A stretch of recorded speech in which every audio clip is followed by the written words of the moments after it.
Hello friends, आपका स्वागत है हमारे इस यूट्यूब चैनल पर। दोस्तों, आज मैं आपके लिए लेकर आया हूँ दोस्तों एक अच्छी सी क्लास। जी हाँ दोस्तों, आज हम आपको हिंदी का आपका टॉपिक जो दोस्तों कारक कहलाता है, आज हम इसको देखेंगे। दोस्तों, कारक से दोस्तों बहुत से प्रश्न हमारी प्रतियोगी परीक्षाओं में पूछे जाते हैं। दोस्तों, खासकर आपके टेट सी टेट में तो बहुत ही ज़्यादा देखने को मिलते हैं। दोस्तों, ये आपको लगभग 2 से 3 नंबर के प्रश्न देखने को इससे जरूर ही मिलते हैं। अगर आप लेखपाल की भी तैयारी कर रहे हैं तब भी दोस्तों आपको कारक देखकर ही जाना होगा। और दोस्तों, ये एक ऐसा सेशन है कि आप बहुत ही कम समय में कारक अच्छे से समझ सकते हैं। तो चलिए दोस्तों शुरू करते हैं। दोस्तों, अगर आपको हमारा ये आज का सेशन अच्छा लगे तो दोस्तों चैनल को सब्सक्राइब, वीडियो को लाइक, और आपका जो भी क्वेरी हो या जो भी सवाल हो तो आप हमें कमेंट बॉक्स में पूछ सकते हैं। चलिए दोस्तों शुरू करते हैं। दोस्तों, सबसे पहले हम जान लेते हैं कि आखिर में कारक जो है ये कारक होता क्या है। और दोस्तों सबसे पहले जानते हैं कि कारक आखिर में होता क्या है। तो दोस्तों, कारक का सिंपल सा अर्थ है, कारक मतलब कोई केस। कारक का अर्थ है कि करने वाला मतलब कोई करने वाला, तो कारक। ठीक, परिभाषा देखते हैं दोस्तों। संज्ञा या सर्वनाम का वाक्य के अन्य शब्दों, विशेषता, क्रिया से जो संबंध होता है उसे कारक कहते हैं। ठीक दोस्तों, कारक की बात की जाए तो क्रिया से जो संबंध है वही हमारा कारक कहलाता है। क्रिया से जो संबंध है वही हमारा कारक कहलाता है। सिंपल सी बात है। ठीक है दोस्तों, जैसे अब बात करते हैं कि आखिर में दोस्तों जो कारक होते हैं, इन कारकों के कितने प्रकार होते हैं, कितने भेद होते हैं। दोस्तों, कई प्रतियोगी परीक्षाओं में अभी जो पिछला टेट सी टेट का पेपर हुआ था दोस्तों, टेट का पेपर, उसमें पूछा गया था कि कारक के कितने भेद होते हैं। तो दोस्तों मैं आपको बता दूं कि कारक के जो हमारे भेद होते हैं वो हमारे 8 होते हैं। 8 भेद दोस्तों कौन कौन से? कर्ता, कर्म, करण, संप्रदान, अपादान, संबंध, अधिकरण और संबोधन। तो दोस्तों ये कुल मिलाकर आपके 8 होते। कितने दोस्तों? 8 होते। ठीक है दोस्तों, अब हम इन 8 कारकों को किस तरीके से पहचानेंगे इसकी मैं आपको दोस्तों ट्रिक्स भी बताऊंगा और आपकी कुछ लेंथी डेफिनेशंस होंगी, लेकिन आप पहले इसको ट्रिक से समझिए और आप बहुत अच्छे से इसको समझ सकते हैं। तो दोस्तों हमारे कारक के कितने भेद? तो कारक के 8 भेद। कौन कौन से दोस्तों? कर्ता, कर्म, करण, संप्रदान, अपादान, संबंध, अधिकरण और संबोधन। ठीक है, चलिए दोस्तों अब देख लेते हैं कि आखिर में कारक जो है ये किस तरीके से हमें दिखेगा। तो देखिए दोस्तों, कारक जो है आपका, जैसे राम ने रावण को बाण से मारा। ठीक है, तो दोस्तों हमारे जो क्रिया करने के लिए जिस चीज़ का प्रयोग किया जाए उसे हम करने वाला मीन्स कारक कहलाता है। जैसे दोस्तों राम ने, तो ने होगा ये हमारा कारक होगा। रावण को हमारा ये एक कारक होगा। बाण से, तो दोस्तों ये हमारा एक कारक होगा। जैसे अब राम, तो राम करता होगा, करने वाला है इसलिए राम करता होगा। ठीक है, अब इसमें कर्म क्या हो रहा है? तो दोस्तों कर्म हो रहा है कि रावण के ऊपर। किसके ऊपर? रावण के ऊपर। तो रावण क्या हो गया? हमारा कर्म हो गया। ठीक, अब किससे हो रहा है? अगर बात की जाए कि किससे हो रहा है, किसी उपकरण से, किसी साधन से हो रहा है, तो दोस्तों ये हमारा हो गया बाण, ये हमारा हो गया करण। ठीक, इन्हीं सभी को हम एक शॉर्ट ट्रिक से जानेंगे और बहुत अच्छी तरीके से आप इसे कर सकते हैं। जैसे एक वाक्य नीचे लिखा है कि इस वाक्य में राम जो है वो कर्ता, मैंने आपको बताया रावण कर्म तथा बाण से यह क्रिया संपन्न की गई तथा बाण साधन है। साधन मीन्स करण। ठीक है, अब दोस्तों हिंदी में कारक के 8 कारक होते हैं, मैंने आपको बता दिया। ठीक है, और कारकों के चिन्ह। अब बात करते हैं कारकों के चिन्ह की। तो दोस्तों हमारी सिंपल सी इसमें ट्रिक है याद करने की। अब आप देखिए यहाँ पे याद करने की हमारी एक ट्रिक।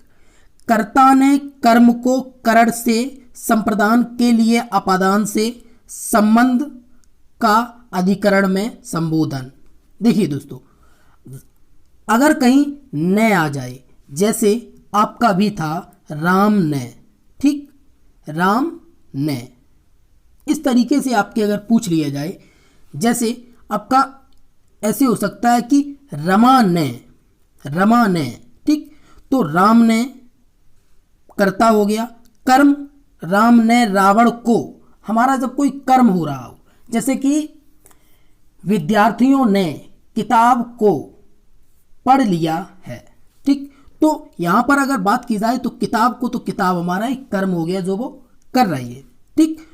अब बात कर जाए करण, तो करण मतलब से या द्वारा, किसी के आगे अगर से या द्वारा लगाओ, किसी के द्वारा कोई कार्य किया जा रहा हो, तो दोस्तों वहाँ हमारा करण होता है। जैसे मैं आपसे कहूँ कि आप अपने स्कूल बस से जा रहे हैं, जब बात आ जाए बस से जा रहे हैं, यहाँ एक साधन का प्रयोग हो गया।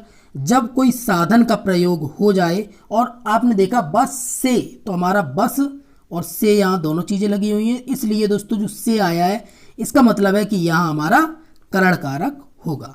ओके, चलिए हमारा अगला है संप्रदान। संप्रदान के लिए, के वास्ते, के हेतु। अगर किसी के लिए कोई काम की बात करे, ठीक है, किसी के लिए कोई काम की बात करे तो दोस्तों वहां हमारा होता है संप्रदान कारक। अगर बात करें कि अगर कहीं दोस्तों बात की जाए कि भूखे को भोजन दो, भूखे को भोजन दो, जब बात की जाए कि भूखे को भोजन दो, अब आप यहां कहेंगे भूखे को भोजन दो। एक मिनट हम आपको लिख के इसमें दिखा देते हैं, भोजन दो, ठीक। अब देखिए दोस्तों, यहाँ न तो के लिए है, न के वास्ते है, न के हेतु है, लेकिन दोस्तों भूखे को भोजन दो, इसका मतलब है कि हम किसी व्यक्ति को कोई चीज दे रहे हैं। जब बात कहीं दान किया जाए, कैसी दोस्तों, जब बात कहीं दान किया जाए तो वहां हमारा संप्रदान कारक होगा, ठीक। यहाँ भूखे को भोजन दो, यहाँ देने की बात की जा रही है किसी के वास्ते, तो यही है के लिए, के वास्ते, के हेतु। ओके, अब बात करते हैं हम अपने अपादान कारक की। अपादान का मतलब होता है से अलग होने के अर्थ में। अब आपका एक क्वेश्चन रहेगा कि करण का भी से है और अपादान का भी से है, तो मैं आपको बता दूं कि जहां करण कारक होगा वहां हमें साधन दे रखा होगा। जैसे अगर कहीं लिखा है कि उसने उसे तलवार से मारा, यहां तलवार से मारा, जब तलवार, तो तलवार एक साधन है। वह बस से घर गया, तो दोस्तों यहाँ जो बस है, यहाँ जो तलवार है, ये हमारी साधन है। यहाँ जैसी साधन हमें दिखे हम तुरंत लगा देंगे कि हमारा वो करण कारक है। अगर बात की जाए कहीं अलग होने की, किसी से जुदाई की, ठीक है, जुदाई की, अलग होने की, तो वहाँ हमारा अपादान कारक होगा। जैसे दोस्तों पेड़ से पत्ते गिरे, तो पेड़ से पत्ते गिरे, पत्ते जो थे पहले वो पेड़ पर लगे थे, पत्ते जो थे वो आपके पहले पेड़ पर लगे थे, अब वो कहाँ आके गिर गए, अब वो आपके दोस्तों आके गिर गए हैं आपकी जमीन पे। जब पत्ते आपके जमीन पे आके गिर गए हैं तो इसका मतलब है कि ये इससे जुदा हो गए, अलग हो गए। जब बात अलग होने की आई तो वह हमारा होता है अपादान कारक, ठीक है। यहां तक तो आपको दोस्तों समझ में आ गया होगा अच्छे से, ठीक। जैसे दोस्तों एक कहा जाए कहीं कि गंगा हिमालय से निकलती है, गंगा हिमालय से निकलती है, इसका मतलब है कि जो हिमालय है ये हिमालय में पहले गंगा थी, ठीक, और गंगा हिमालय से निकली, इसका मतलब है कि हिमालय से जो गंगा है ये अलग हुई। जब अलग हुई इसका मतलब यहाँ ये जुदा हुई। जैसी जुदा होने की बात आए तो यहाँ अपादान कारक हमारा हो जाएगा, ठीक। अब बात करते हैं हम अगला, हमारा अगला है संबंध कारक, ठीक है। संबंध कारक में दोस्तों आपका का आ जाए, के आ जाए, की आ जाए, रा आ जाए, रे, री, ये सारे शब्द अगर आपको देखने को मिल जाए तो आप वहाँ संबंध कारक लगा सकते हैं, ठीक है। जैसे दोस्तों अगर कहीं किसी के संबंध की बात करें, ठीक, तो वहां हमारा जैसे दोस्तों आपका है कि यह मोहन की पुस्तक है, मोहन की पुस्तक है, तो पुस्तक का संबंध किससे है, मोहन से है। हम ये कहें कि वह मेरी माताजी हैं, वह मेरी माताजी हैं, अब आप यहां कहेंगे मेरी माताजी है, ठीक है, जी हैं। अब आप कहेंगे यहाँ तो कोई कारक हमें दिख नहीं रहा है, लेकिन दोस्तों यहाँ पर भी एक संबंध की बात कर रहे हैं कि वह मेरी माताजी है, यहाँ भी एक रिलेशन की बात हो रही है, इसका मतलब है कि यहाँ हमारा संबंध कारक होगा, ठीक। ऐसे ही दोस्तों आपके अब दोस्तों हम चलते हैं अपने अगले पर। हमारा अगला है अधिकरण। अधिकरण का मतलब है कि मैं, पर, के ऊपर, के भीतर में बात की जाए तो दोस्तों हम वहाँ अधिकरण कारक को लगाएंगे। जैसे दोस्तों अगर बात हो जाए कि मुंडेर पर पक्षी बैठे हैं, मुंडेर पर पक्षी बैठे हैं, अगर बात की जाए कि मुंडेर पर पक्षी बैठे हैं तो इसका मतलब है कि पक्षी कहीं ना कहीं बैठे हैं। तो जहाँ पर की बात आ जाए वहाँ हमारा अधिकरण होगा। कौन सा? अधिकरण होगा। मैं आ जाए, पर आ जाए, के ऊपर, के भीतर। ओके। अब हमारा अगला बचता है दोस्तों आपका संबोधन कारक। संबोधन कारक में क्या है? इसमें संबोधन चिन्ह का प्रयोग होगा। जैसे कि या फिर दोस्तों कोई अचानक चीज आ जाए। अचानक का मतलब है, आपको मैंने इससे पहले आपके जो चिन्ह बताए थे उसमें एक चिन्ह बताया था दोस्तों मैंने, विस्मयादिबोधक। जो हमारा विस्मयादिबोधक चिन्ह होता है ये वही है। ये कब आता है? ये जब क्रोध हो।